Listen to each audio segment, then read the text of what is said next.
ঐতিহাসিক ৭ নভেম্বর আজ ১৯৭৫ সালের এই দিনে এক অস্থিতিশীল পরিস্থিতিতে সিপাহী বিপ্লবের মধ্য দিয়ে ক্ষমতার কেন্দ্রবিন্দুতে চলে আসেন তৎকালীন সেনাপ্রধান জিয়াউর রহমান।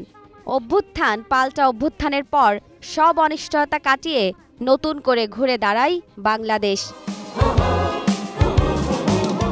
১৯৭৫ সালের ১৫ আগস্ট রাজনৈতিক পালাবদলের পর নভেম্বরের প্রথম সপ্তাহ পর্যন্ত রাষ্ট্র পরিচালনায় তৈরি হয় বিশৃঙ্খলা।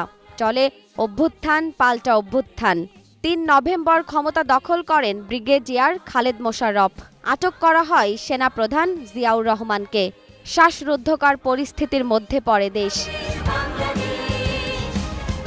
৭ নভেম্বর সিপাহী জনতার অভ্যুত্থানে বন্দিদশা থেকে মুক্ত হন জিয়াউর রহমান। বীর উত্তম খেতাব পাওয়া সেক্টর কমান্ডার ও জেট ফোর্স প্রধান দেশের দায়িত্বভার গ্রহণ করেন। ক্ষমতার মোহ নয়, জনপ্রিয়তা আর গ্রহণযোগ্যতাই দৃশ্যপটে নিয়ে আসে জিয়াউর রহমানকে।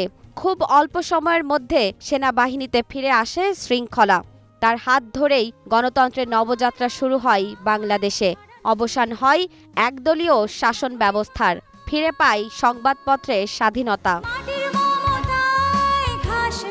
তার ১৯ দফা কর্মসূচিতে স্বাবলম্বী হতে শুরু করে দেশ।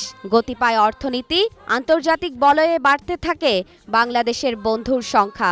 সার্বভৌমত্ব গণতন্ত্র রক্ষায় ৭ নভেম্বর তাই নতুন পথের এক সূচনা। জেরিন জামান, গ্রিন টিভি, ঢাকা।